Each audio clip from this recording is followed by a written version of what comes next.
Hello, and good morning. Today is Wednesday, August 24th, 2022, and I am Kenny Polcari, your host of the party. And what do we need to understand and to know today, right? Stocks continued to churn lower yesterday, although not nearly at the pace that they did on Friday and Monday. Joey is set to cancel $10,000 worth of student loan debt, and the progressives want even more. Oil rallies on the back of those Saudi statements, and natural gas spikes higher.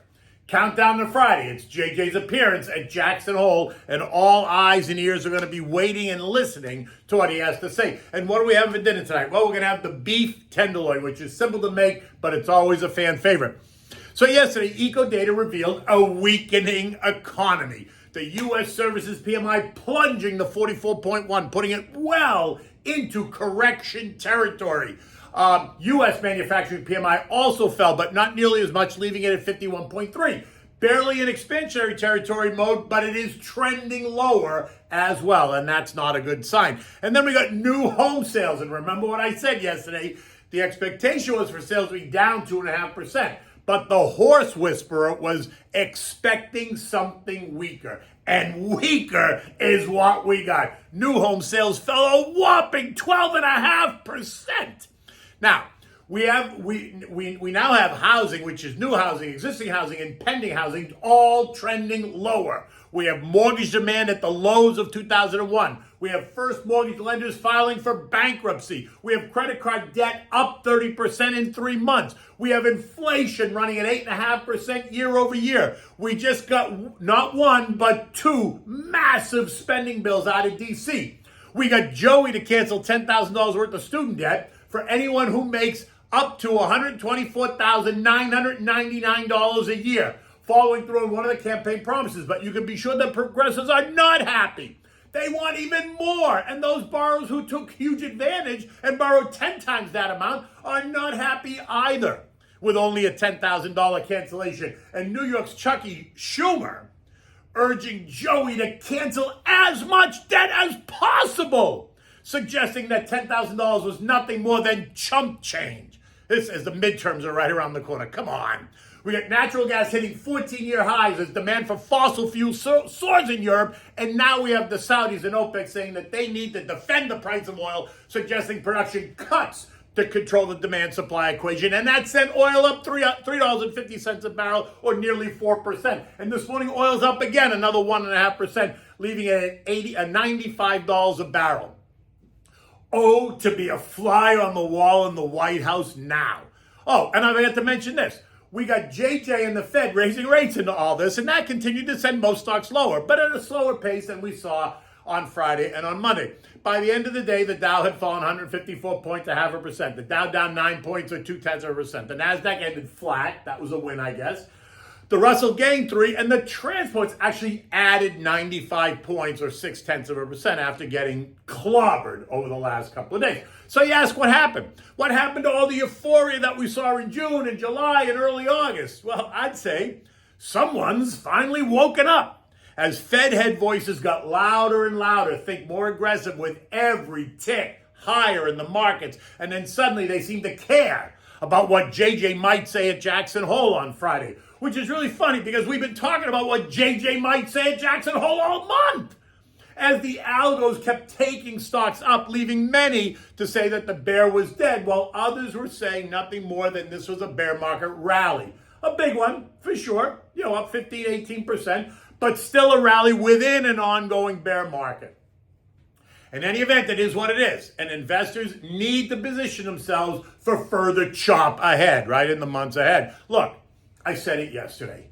Anyone who thinks that JJ is about to tell you what the Fed has in mind for September is going to be sorely disappointed. If you think he's going to say we're raising rates by X% at the next meeting, you need your head examined. You're not being realistic. Now, if you're listening for which side of the fence he might be playing on, right, is he a hawk or is he a dove, you might also be disappointed.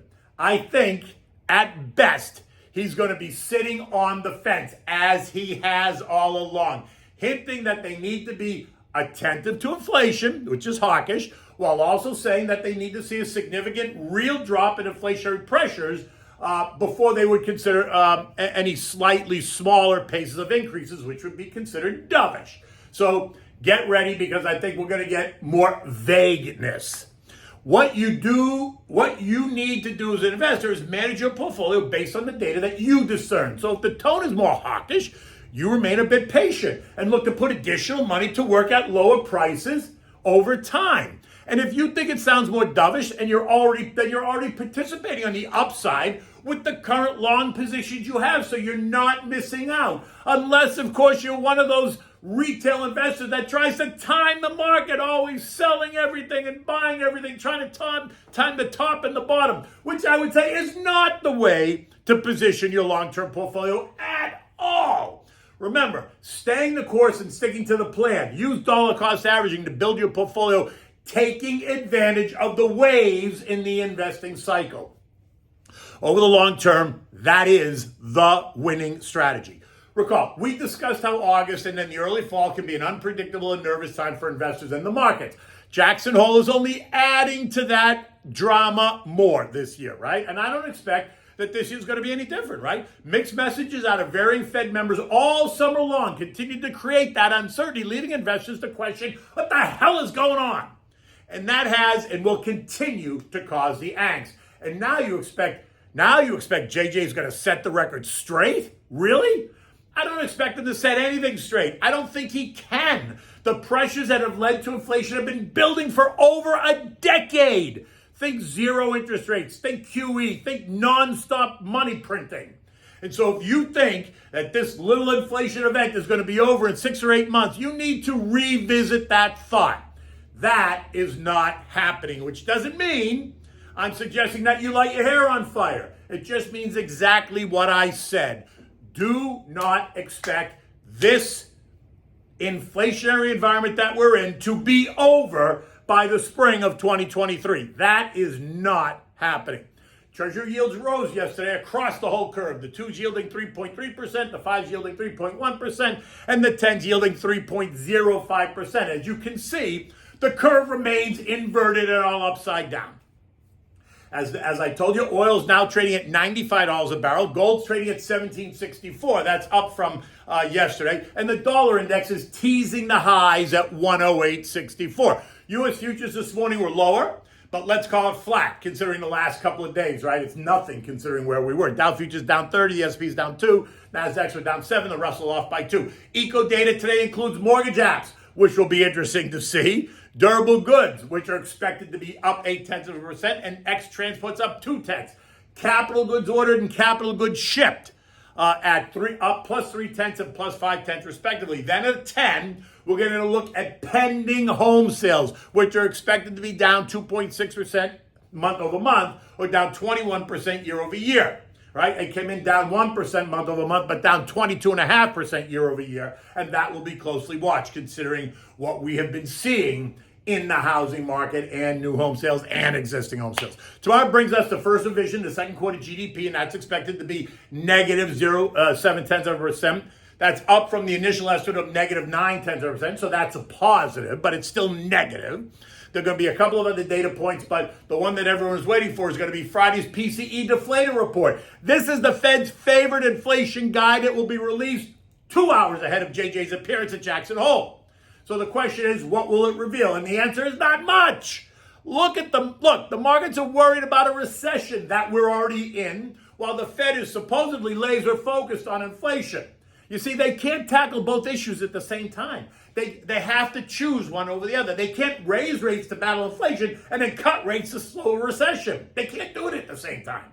So watch what you hear, listen to what you hear, watch what he says about the 2023 rate cuts. Is he still going to suggest that cuts are coming by late spring? And if he does, doesn't that neuter him?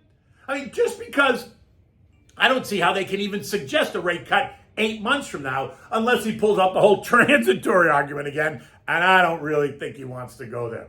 Yesterday, the newest hawkish voice once again out of the Fed took center stage. Minneapolis's Neely Kashkari, who is not a voting member and who is dying to kick JJ out of that seat and take over at the Fed. I mean, could it be any more obvious?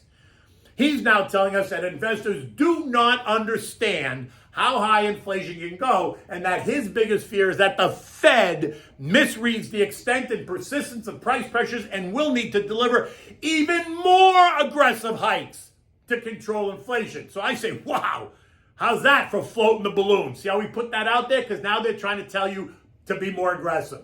Some on the street now suggesting that Neely is calling for a year-end target rate with a 5 handle on it. Just to remind you, we're currently at 2.25%, 2.5%. We have 3 meetings left in 2022. So do the math and let me know how you're going to get to a 5 rate by December.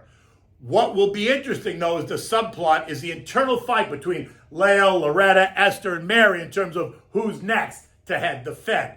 If they have anything to say, it's not going to be Neely or Jimmy B, but we've got 4 more years to worry about that. JJ's term is not up until May 15th of 2026. So unless something happens to JJ, all of them are just going to have to back off unless there's a coup d'etat. And if recent history is any guide, we know they can try to do that with no succession, right? In Europe, stocks are lower. They're down about 0.4% across the board. Investors are also waiting for what Jay will say and then what that means to the ECB and the Bank of England. We know that inflation is alive and well across the Eurozone and the British Empire. In fact, the Brits expect inflation to peak out at 13% by the end of the year and remain that elevated through all of 2023. The S&P ended the day at 41.28, down 9 points. If it traded in a very tight range, 41.24, 41.59. Support can now be found at 4,085, right? It's called a moving average for a reason. It changes daily. I suspect that we're going to churn in here until we hear from JJ on Friday. And while I do not expect him to offer any real clarity, I do expect that he will be a bit more hawkish than dovish, but that's me. You have to come to your own conclusion. Right? You're going to have to come to your own conclusion about that. So what are we having for dinner tonight? So we're going to have the beef tenderloin. Now, this is really great because it's simple to make and it's relatively, it's delicious and it's relatively easy to make. I guess that's the question, right? Or the comment. So here's what you need. You need crushed garlic, you need olive oil, butter, beef tenderloin cut into 1.5-inch thick pieces. You need flour, salt, and pepper, and a nice full-bodied red wine to finish this off. So you're going to begin by getting a saute pan that's going to accommodate the tenderloins without really overcrowding them. You want to heat the pan up on medium high, add a bit of the olive oil and about 3 tablespoons of butter. The oil prevents the butter from burning, right? You know that. Now drop in the crushed garlic and saute the garlic around in the butter and oil. While that's happening, you want to take the beef tenderloins, you want to dredge them in flour. Right on both sides. Just shake it off. Don't have a ton of flour still on it, but just flour it on both sides and then shake it off, right? When the butter's all melted, now add the fillets and brown the meat nicely on both sides, right? 3 or 4 minutes on each side because they're not very thick. Once you're satisfied that you've done enough, take the meat out, place it on a platter, season it with salt and pepper, and let it sit there for a minute. Now back to the pan. Add in 3/4 cup of red wine to the pan. Let the alcohol burn off, always using a wooden spoon to scrape the bottom of the pan. When the wine is almost boiled off, add back the fillets and cook for about 1 or 2 more minutes, just on both sides, just to get it in that sauce. Remove it and serve it immediately on a warm plate with a green veggie. I suggest roasted balsamic Brussels sprouts, but you can go with anything you want. You want French cut green beans, go for that. And a large mixed green salad. Season the salad with salt and pepper, oregano, and a splash of fresh lemon juice, oil, toss, and serve. It is perfect. It's simple. It's a hearty meal. It's great. The whole thing maybe takes you 40 minutes start to finish, and there's not a big cleanup. In any event, the day's just getting started. Until tomorrow, take good care.